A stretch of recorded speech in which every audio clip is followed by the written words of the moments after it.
mahaba na yon, itinutusok sa tagiliran niya.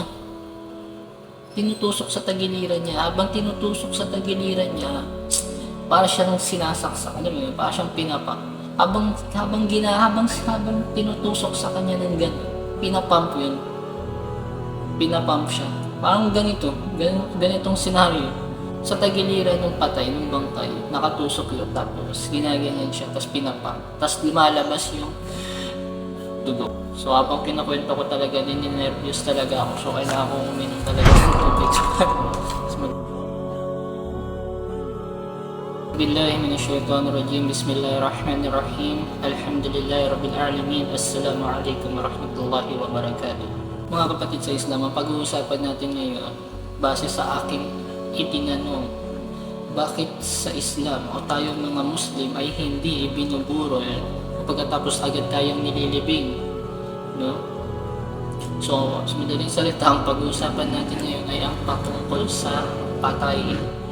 So, unahin natin yung imbalsamo. Bakit walang imbalsamo sa patay? Bakit hindi sa Islam? Bakit hindi tayo kinukuhaan ng kung ano-ano? So, yan ang pag-uusapan natin ngayon at maibahagi natin sa mga hindi Muslim na makapanonood ng video na ito. Una, kung kayo ay nakakita ng taong iniimbalsamo, kayo mismo magsasabi na huwag sanang mangyari sa inyo yung ganong klaseng pangyayari. So paano naalala ko yung napanood ko na video. May napanood ako na video na iniimbalsamo siya. Iniimbalsamo.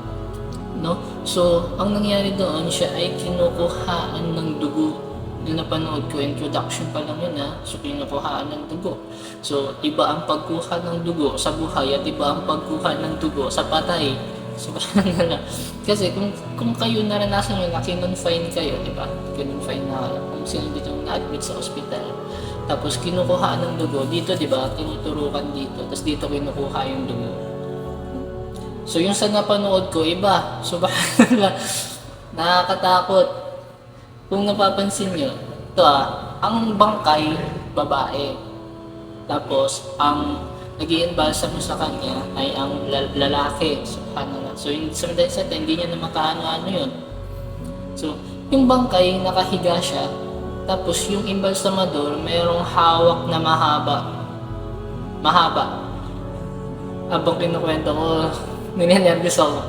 Mahaba yung hawak niya, tapos may garapon sa gilid, tapos yung mahaba na yun, may hose na nakakonekto. May hose na nakakonekto. Mahaba. May hose na nakakonekto, may garapon. Sa madaling salita, kukuhaan siya ng dugo. Yung mahaba na yun, itinutusok sa tagiliran niya. Tinutusok sa tagiliran niya. Habang tinutusok sa tagiliran niya, para siyang sinasaksak. Alam mo yun, para siyang pinapa. Habang tinutusok sa kanya ng gano'n, pinapump yun. Pinapump siya. Parang ganitong senaryo. Sa tagiliran ng patay, ng bangkay, nakatusok yun. Tapos ginaganyan siya, tapos pinapump. Tapos lumalabas yung dugo. So habang kinakwento ko talaga, nininervyos talaga ako. So kailangan ko uminom talaga ng tubig. So kung kayo nakapanood nun, baka kayo mismo magsasabi na ayaw nyo mangyari sa inyo. At nagpunta ako sa comment section natin, ang ating mga kababayan. May mga recommend pa silang mga ibang video. Panoorin nyo si ganito, si ganyan. Mas malupit pa yung makikita nyo. Meron ako nakita na talagang wakwak na talaga yung dito. So hati na talaga siya. Hindi ko tinapos yung video kasi sabi ko, may narinig ako na yung laman loob daw, yun pa eh. So, meron ako nakita na nakawakwak ngayon dito, tapos nakatahi na yun. So, sa madaling salita, may kinuha sa katawan ng bangkay. Kung ikukumpara natin sa Islam, sa pamamaraan ng pananampalatayang Islam, sa ating mga Muslim, paano nga ba natin itrato ang bangkay o ang isang yumahat? No? May nagsasabi na hindi na raw ito mararamdaman ng patay. Pero ano ang sinabi ni Propeta Muhammad sallallahu alaihi wasallam? Hadith ng Propeta sallallahu alaihi wasallam na naiulat ni Aisha radhiyallahu anha. Sabi, "Khasru 'adamil mayyit ka kasrahi hayya." Sinabi ni Propeta sallallahu alaihi wasallam, ang pagbali sa buto ng patay ay kapareho ng pagbali nito kung siya ay buhay. Subhanallah wal-lim. So hindi natin ma-imagine kinukuha yung ganito ganyan, yung katulad ng sinabi ko na sinasaksak. So sa madaling salita, nakakaramdam yun. Yun na lang ang pag-iingat natin sa relihiyong Islam. Unahin natin, kinukuhaan ng dugo. Sa Islam, walang kukunin sa'yo. Ikaw ay paliliguan lang ng maayos na pagpapaligo. Hindi basta pinaliguan lang, may maayos na pagpapaligo. Pagkatapos, ang maglilinis sa'yo, ang maghuhugas sa'yo ay ang mga malalapit mong kamag-anak. So, syempre, panatag ka sa kanila. Di ba? Sila ang maglilinis sa'yo eh. Una dito, ang inihabilin na kung sino ang magpapaligo sa kanya. Pagkatapos, yung asawang, halimbawa, ang babae na namatay, ang magpapaligo sa kanya ay ang asawa niya at ang mga malalapit niya na kamag-anak. Diba? Hindi ba ninyo nabalitaan na merong isang bangkay na babae na ginalaw ng embalsamador? A'udhu billah. Diba bilang isang lalaki ba, gusto nyo ba na ang asawa nyo ay hahawakan ng ibang lalaki tas sa ganitong pamamaraan, ganito ang gagawin sa kanya? Diba? Sa Islam, kapag ikaw namatay ka, ang magpapaligo sa'yo, asawa mo, tapos mga malalapit mo na kamag-anak, o di kaya ang ama mo. Diba? Kasi kasi siya ang nakakaalam kung ano ka, unang-una, ikaw ang malapit talaga sa kanya kasi anak ka niya. Diba? Kumpara natin sa iniimbalsa mo na hinahawakan ng kung sino-sino, may narinig pa akong isang kwento na subhanallah, ito ay nanggaling sa kwento ng isang ustad na siya ay nakakita ng iniimbalsa mo. Ang mga nag-iimbalsa mo sa isang bangkay, mga nakahubad lang na lalaki, parang teenager, tapos naninigarilyo, yung bangkay babae, may pinapasok sa masilang bahagi ng katawan ng babae na parang sa madaling salita, parang binaboy. Subhanallah, hindi natin ma-imagine, no? So, kung ikukumpara natin sa pamamaraan ng relihiyong Islam, kung paano itrato ang patay, number 1 na napakagandang pamamaraan ang Propeta sallallahu alaihi wasallam, no? Hindi lang basta pinaliguan, hindi lang basta nilinisan, maayos, may proseso, tamang proseso ang pagsasagawa nito, no? Halimbawa na lang dito na habang hinuhugasan ang bangkay, sunnah, natakpan ang kanyang maselang bahagi ng katawan, no? Yung kanyang parte na maselan ay sunnah, natakpan iyon.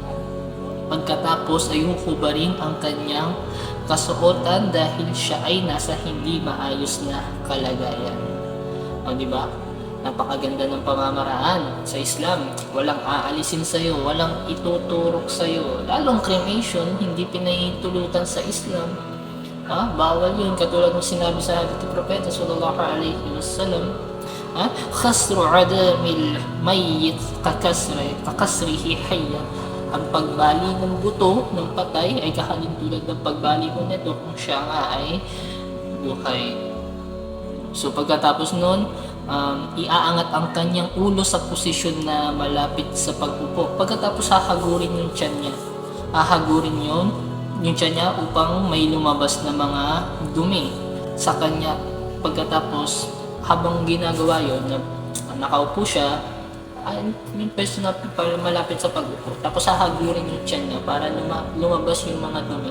Tapos habang dapat binubuhusan siya ng maraming tubig para yung dumi natatangay. O diba? Ang pamamaraan sa Islam, kumpara natin sa biniyak yung katawan, may tinusok, pinapang na kinukuha yung dugo. Subhanallah, hindi natin ma-imagine, diba? Pangalawa dito, ipulupot ng tagahugas yung sa kamay niya, yung tela, o kaya magsuot siya ng guwantes upang linisin yung bahagi na maselang bahagi ng bangkay, no?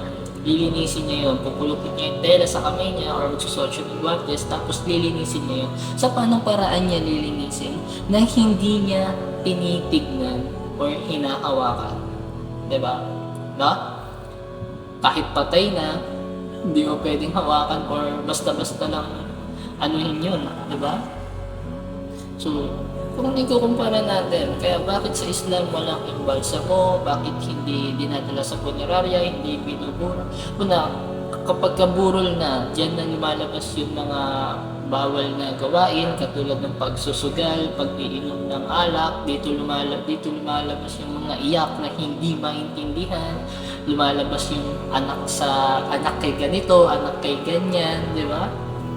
So sa Islam ito, once na namatay na ang isang patay, o bawa isang yumao, siya ay paliliguan lamang. No? Paliliguan siya, maayos na pagpapaligo, hindi lang basta pinaliguan, babalutin sa tela na kulay puti, maayos na pagbalot, tamang pagbabalot din yun, hindi lang yung basta na ibinalot sa kanya.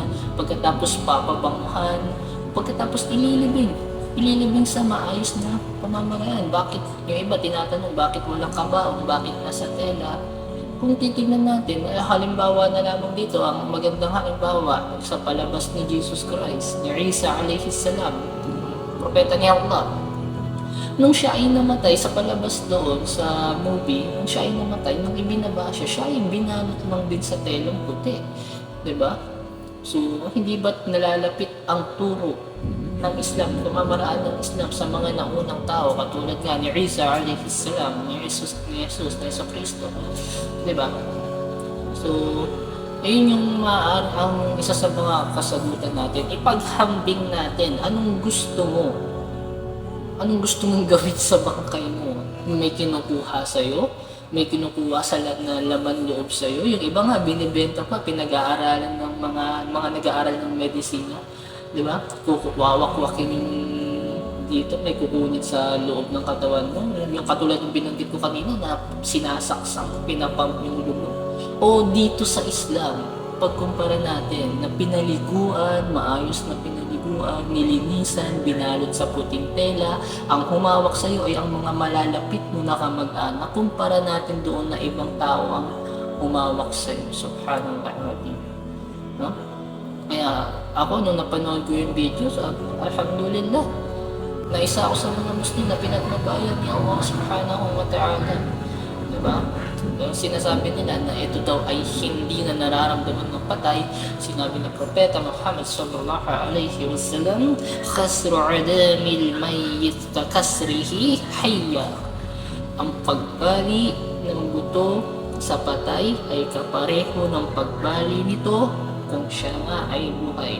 Sa madaling salita, ito ay nakakaramdam.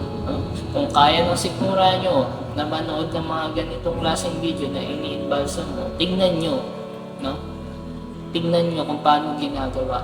Tapos panoorin nyo kung paano nililinisan ang patay sa relihiyong Islam, kung paano iningatan, kung paano nilinisan, kung paano maayos na ibinalot sa telang puti, pagkatapos ay inilibing, diba?